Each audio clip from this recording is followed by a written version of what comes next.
Guys, welcome back to another video. So a few pickups and what I've been up to lately and that kind of thing. So yeah, PSVR games got some more physical releases, again from that brilliant company called Perp, who are an independent publisher who are helping to bring PSVR games to the physical realm, which is really good because a lot of games didn't get physical release at launch, and this has caused me to kind of wait on new releases. I've been holding off on buying several games in the hope that they will get physical releases, and it's starting to pay off. There's going to be some amazing releases on physical next month, but for now I've got a few of the older ones. So yeah, I mean the last game that I got via Perp was Time Carnage. This wouldn't have got a physical release were it not for Perp, this independent publisher. So Time Carnage is really cool. I talked about that before. It's like a wave shooter, but it's actually pretty fun. I quite liked it.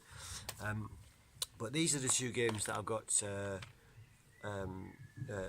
recently. So the first one, and this must be one of the very first PSVR games that Perp put out there because it came out a long time ago now, and it's a double pack. It's the Assembly and Perfect. Now Assembly is a full-length game. Seems pretty chilled out so far. I've not played a hell of a lot of it. Looks really nice, great graphics, really chilled out. It's nice to have a seated VR game because I have to admit most of my favourite VR games are standing and quite energetic. So it's nice to have one that's a bit more chilled out, more relaxed.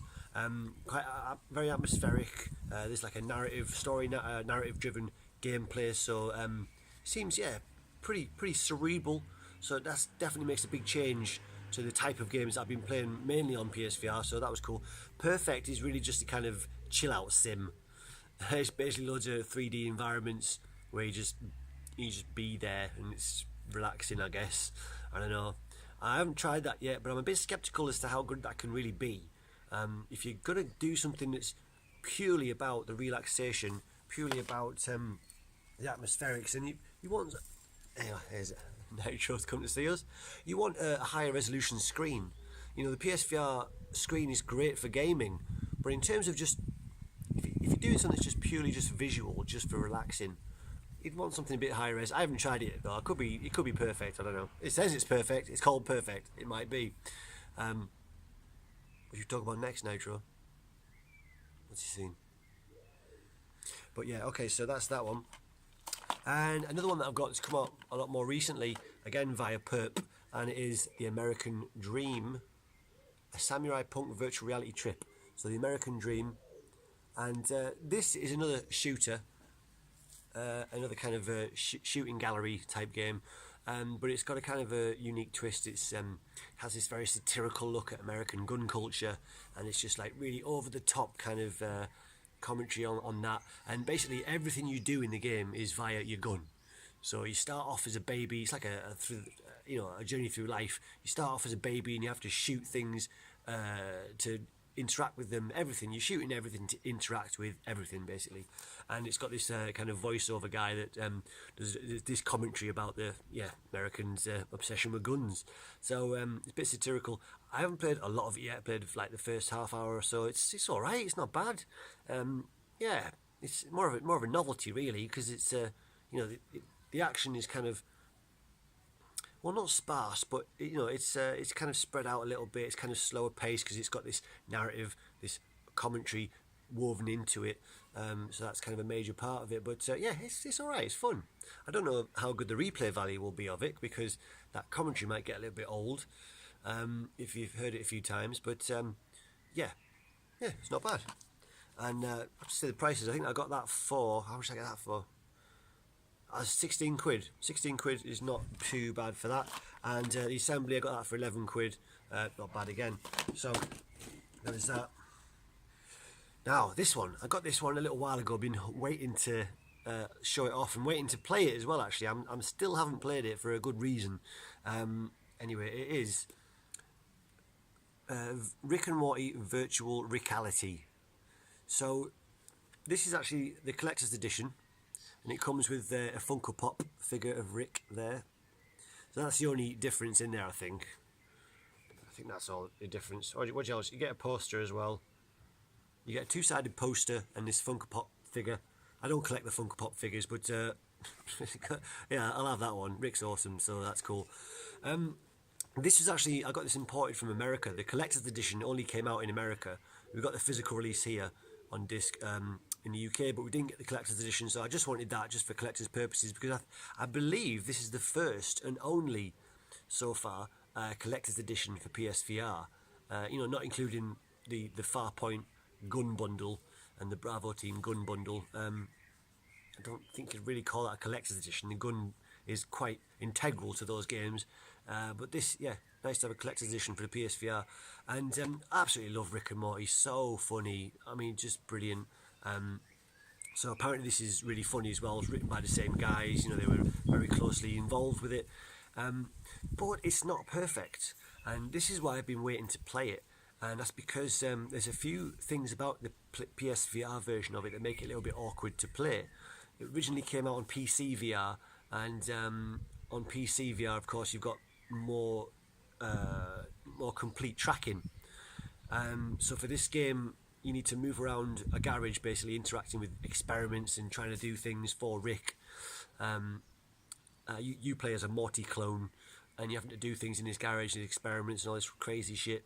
But I've heard that on the PSVR version, it gets awkward because when you have to turn around and interact with things that are behind you, the camera can lose sight of your controller, so you kind of start glitching.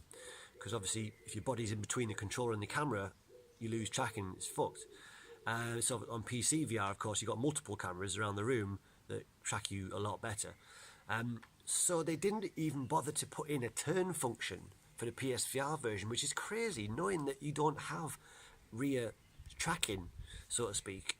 I just don't know why they didn't do that from launch. Apparently they're working on a patch, so hopefully that'll be fixed. So I'm waiting until that patch comes, because I don't want this to be sullied by that kind of awkwardness, because I'm sure it's a lot of fun, and apparently the PC version is fun. I just need to get that version, that issue fixed. So that's what I bought. There's only 3 pickups recently, but again, I'm waiting for those physical releases on some PSVR games that are coming next month. I did go back to an older game that I've had for a long time, and I played a little tiny bit of it when I first bought it, but then just forgot it. And I went away from it because at first it feels very complicated to get to grips with, and that game is Star Trek Bridge Crew. And I've played a little bit more of it now, and I actually really, really like it. It's really cool. So you basically sat there on the bridge of Star Trek, of the Enterprise, and you're controlling, all the different functions of the ship, and you're going on missions around, the universe or whatever. It's really atmospheric. It's really cool, actually. It's really involved. I'm not a massive Star Trek fan, but I don't think you have to be. It's just a really unique game. There's several different stations around the bridge that you can hop into, so you can control specific types of function within the mission. So it's I'm not going to remember the different classifications now. But basically, there's several different posts with different responsibilities that you can switch between. Also multiplayer, of course. I haven't done this multiplayer yet. I'm sure that's amazing, because of course it's got voice recognition, voice chat. It actually even has voice commands, so you can say what you want to do and it will happen. So imagine that. And they've recently had a DLC come out for it, which gives you the next generation, some missions in the next generation ship and characters and all the rest of it. So mate, I don't know, but maybe you'll be able to say, make it so, and make it so. So I don't know if that's a thing, but voice recognition, voice chat, voice commands are certainly in this game, and it's really cool, actually really sweet. Once you get used to the controls. So that's all the PSVR stuff. We've got our first festival of the summer this weekend. It's called Bearded Theory. It's in Derbyshire, and Carla, my partner, is actually a performer there this year, and she went there last year as well to do the same thing. I couldn't make it last year because of work, but I'm going with her this time. So she's a performer. She's going to be doing hula hooping and all kinds of circusy things to accentuate the DJs. She's going to be performing whilst Alternate, those rave pioneers, playing, and several of the bands. And I get in for free. I'm just the roadie. I carry the stuff. So entourage. So that'd be cool. So we're doing that this weekend.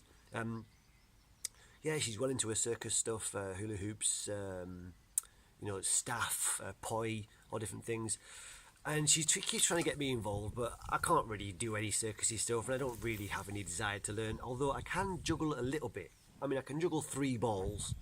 You know, I kind of think almost everyone can do that, so that's nothing. But I've been recently trying to learn to juggle clubs. That's a whole different kettle of fish. I'll try and show you a bit now. It ain't gonna, I very much doubt it'll work on the first try, but bear with me. I've been learning clubs. Now these are the clubs that I got from a charity shop for £2.50. I've been told by a professional juggler that these are not good clubs to practice with, to start to learn with. Apparently they're quite difficult because the weighting of them is just not as what you want. But here we go, right?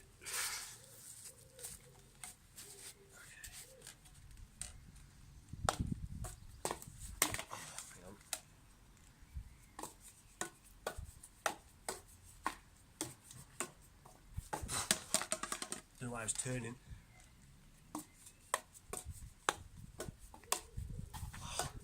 That'll do. That'll do. You get the idea.